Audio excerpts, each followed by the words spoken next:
ഞാൻ പറയട്ടെ, ഇപ്പോൾ കുഞ്ഞിക്കൂനൻ അതുവരെ നമ്മൾ കണ്ടിരുന്ന ഒരു സങ്കല്പം എന്ന് പറഞ്ഞാൽ നായകനാവേശം എടുക്കും, നായികയ്ക്ക് സഹതാപം ഉണ്ടാക്കാനായി.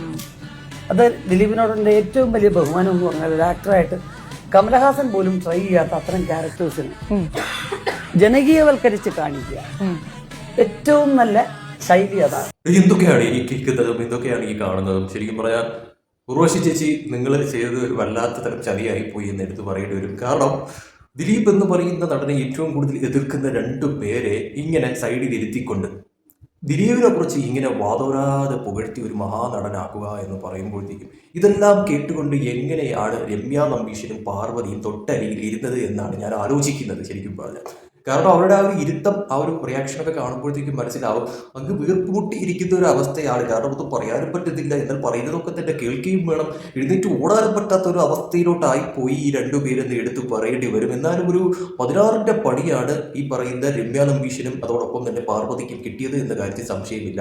അതുപോലൊരു ചെയ്തി പോയി ഉർവശി ചേച്ചി ചെയ്തു വെച്ച കാര്യം എന്ന് പറയുന്നത്. കാരണം നമുക്കറിയാം ഇവര് ഏറ്റവും കൂടുതൽ ദിലീപിനെ എതിർക്കുന്ന രണ്ട് വ്യക്തികളാണ്. അതോടൊപ്പം തന്നെ ദിലീപിനെ താഴ്ത്തിക്കിട്ടാൻ എന്തെല്ലാം അവസരങ്ങൾ കിട്ടുമോ അതെല്ലാം നല്ല രീതിയിൽ ഉപയോഗപ്പെടുത്തുന്നവരുമാണ് ഇവരെന്ന കാര്യത്തിൽ സംശയമില്ല. ആ ഒരു സാഹചര്യത്തിലാണ് ഇവരെ മുന്നിലിരുത്തിക്കൊണ്ട് ഇങ്ങനത്തെ ഡയലോഗുകളൊക്കെ തന്നെ ഉർവശി ചേച്ചി ഇങ്ങനെ വിളിച്ച് തോറത്തടിച്ച് പറഞ്ഞതെന്ന് പറയുന്നത് വല്ലാത്തൊരു കൊലച്ചതിയായി പോയി ഈ ചെയ്തു വെച്ചത് എന്ന് ആ ഇരിക്കുന്ന രണ്ടുപേര് തന്നെ മനസ്സിൽ ചിന്തിച്ച് കാണും. കാരണം അതുപോലുള്ള ഒരു പറച്ചിലായി പോയി.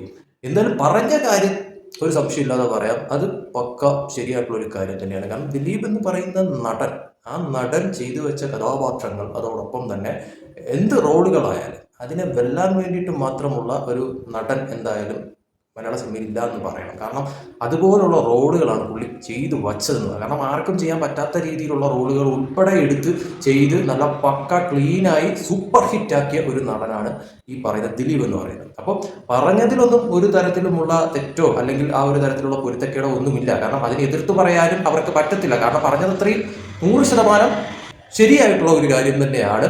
പക്ഷെ എന്നാലും അവരെ മുന്നിലിരുത്തിക്കൊണ്ട് ഇങ്ങനെയൊക്കെ പറയുക എന്ന് പറയുമ്പോഴത്തേക്കും എന്ത് തെറ്റാണ് അവർ ഉർവശി ചേച്ചിയോട് ചെയ്തത് എന്ന് അവർ തന്നെ ചിലപ്പോൾ മനസ്സിൽ ചിന്തിച്ചു പോകും. കാരണം അത് വേണ്ടായിരുന്നു. എന്തായാലും കൊള്ളാം, നല്ല രസകരമായിട്ടുണ്ട് കേട്ടോ ആ ഒരു ഉർവശി ചേച്ചി പറഞ്ഞ കാര്യം കേൾക്കാനും അതോടൊപ്പം തന്നെ ആ പറഞ്ഞ കാര്യം കേട്ടുകൊണ്ടുള്ള അവരുടെ ആ ഒരു റിയാക്ഷൻ എന്ന് പറയുന്നത് അതൊരു വല്ലാത്ത തരത്തിലായിപ്പോയി എന്ന് എടുത്ത് പറയേണ്ടി വരും. ദിലീപ് എന്ന് പറയുന്ന നടന് ഇപ്പം ഒരുപാട് എഗെയിൻസ്റ്റ് ആയിട്ട് നിൽക്കുന്ന ആൾക്കാരും ഉണ്ട്, അതോടൊപ്പം തന്നെ പുള്ളിയെ സപ്പോർട്ട് ചെയ്യുന്നവരും ഒരുപാട് പേരുണ്ട്. അപ്പോൾ ഈ ഒരു സാഹചര്യത്തിൽ പോലും ദിലീപിൻ്റെ ഏറ്റവും വലിയൊരു പ്ലസ് എന്ന് പറയുന്നത് അല്ലെങ്കിൽ ദിലീപിൻ്റെ ഏറ്റവും വലിയൊരു പോസിറ്റിവിറ്റി എന്ന് പറയുന്നത് പുള്ളി ചെയ്തു വെച്ച കഥാപാത്രങ്ങൾ തന്നെയാണ്. അതിനെ ഒന്നും തന്നെ കുറ്റം പറയാനോ അതിനെ ഒന്നും തന്നെ എന്താ പറയുക കൊള്ളില്ല എന്ന് പറയാൻ ആർക്കും പറ്റത്തില്ലടി. അത് സത്യസന്ധമായിട്ടൊരു കാര്യം തന്നെയാണ്. അതോടൊപ്പം തന്നെ ഈ പറയുന്ന രീതിയിൽ കേസും കാര്യങ്ങളൊക്കെ ആയതിനു ശേഷം പോലും ദിലീപിനെ ഇഷ്ടപ്പെടുന്നവരുടെ എണ്ണം അത് അങ്ങ് ക്രമാതീതമായി അങ്ങ് ഇല്ലാതായി പോയി. ദിലീപിനെ അങ്ങ് വെറുക്കുന്നവരാണ് ഏറ്റവും കൂടുതൽ ഉള്ളത് എന്നുള്ള തലത്തിൽ എത്തിയിട്ടില്ല എന്നുള്ളതാണ് വാസ്തവം. ദിലീപിനെ ഇഷ്ടപ്പെടുന്നവർ എത്ര പേരുണ്ടോ അത് ഇപ്പോഴും നിലനിൽക്കുന്നുണ്ട് എന്നുള്ളതാണ് വാസ്തവം എന്ന് പറയുന്നത്. കാരണം ദിലീപൻ എന്ന് പറയുന്ന ഒരു നടനെ ശരിക്കും പറഞ്ഞാൽ ഇപ്പോഴും കുടുംബ പ്രേക്ഷകരുടെ സപ്പോർട്ട് 100% ഉണ്ട്. അങ്ങേരുടെ ഒരു നല്ലൊരു കിടിലം പടം ഇറങ്ങിക്കഴിഞ്ഞാൽ അത് കാണാൻ ഇപ്പോഴും ആൾക്കാരുണ്ട് എന്നുള്ളത് 100% ഉറപ്പാണ്. ദിലീപ് എന്ന് പറയുന്ന നടൻ ഇല്ലാതായി കാണണം അല്ലെങ്കിൽ ദിലീപ് എന്ന് പറയുന്ന നടൻ നശിച്ചു കാണണം എന്നാഗ്രഹിക്കുന്നവരും ഉണ്ട് നിലവിൽ മലയാള ഫിലിം ഇൻഡസ്ട്രിയിലായാലും പുറത്തായാലും ഒക്കെ തന്നെ. പക്ഷെ ഇതിനെല്ലാം തരണം ചെയ്തുകൊണ്ടാണ് പുള്ളിക്കാരെ ഇപ്പോഴും പിടിച്ചു നിൽക്കുന്നതെന്ന് പറയുന്നത്. അതൊരു ചെറിയ കാര്യമല്ല. അതിനിടെ കേസ് വന്നു, കാര്യം വന്നു, പിന്നെ ഇപ്പോൾ കേസിൽ നിന്നെല്ലാം ഒഴിവായി നിരപരാധി എന്നുള്ള വിധി വന്നു. അത് കഴിഞ്ഞിട്ട് പോലും ദിലീപ് നിരപരാധി എന്ന് വിശ്വസിക്കാത്തവർ നിലവിലുണ്ട് എന്നുള്ളത് യാഥാർത്ഥ്യം തന്നെയാണ്. ആ കൂട്ടത്തിൽപ്പെട്ടതാണ് ഈ പറയുന്ന രമ്യ നമ്പീശനായാലും അതോടൊപ്പം തന്നെ പാർവതി ആയാലും ഒക്കെ തന്നെ. ആ അവരുടെ മുന്നിൽ ഇരുത്തിക്കൊണ്ടാണ് ഈ പറയുന്ന ഉർവശി ഈ ഡയലോഗൊക്കെ അടിച്ചു വിട്ടതെന്ന് പറയുമ്പോഴത്തേക്കും വല്ലാത്ത തരത്തിലുള്ള ഒരു മാസാണ് എന്ന് പറയാതിരിക്കാൻ പറ്റുന്നില്ല. എന്തായാലും കൊള്ളാടെ, നല്ല രസകരമായിട്ടുണ്ട്. എന്തായാലും ഇതും കേട്ടുകൊണ്ട് അവിടെ ഇരിക്കേണ്ടി വന്ന അവരുടെ അവസ്ഥ എന്ന് പറയുന്നത് വളരെയധികം പരിതാപകരമാണ്. ഉർവശി ചേച്ചി ചെയ്ത കാര്യമെന്ന് പറയുന്നത് അത്രയ്ക്കും വലിയ ഒരു സംഭവ വികാസമായി പോയി എന്ന് പറയേണ്ടി വരും. കാരണം എതിർത്തൊന്നും പറയാനായിട്ട് പറ്റാത്തൊരവസ്ഥയായി പോയി. കാരണം പറയുന്നതെല്ലാം ശരിയാണ്.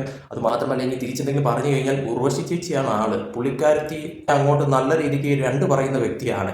കേട്ടിരിക്കുക, ഇറങ്ങി ഓടാനും പറ്റത്തില്ല, അങ്ങ് ഇരുന്ന് ഉരുകുക എന്നുള്ള ഒരു അവസ്ഥയിലായിരുന്നു ശരിക്കും ആ ഒരു വീഡിയോ കാണുമ്പോഴത്തേക്കും പാർവതിയുടെയും അതോടൊപ്പം തന്നെ രമ്യ നമ്പീഷിൻ്റെയും ഒരു അവസ്ഥ എന്ന് പറയുന്നത്.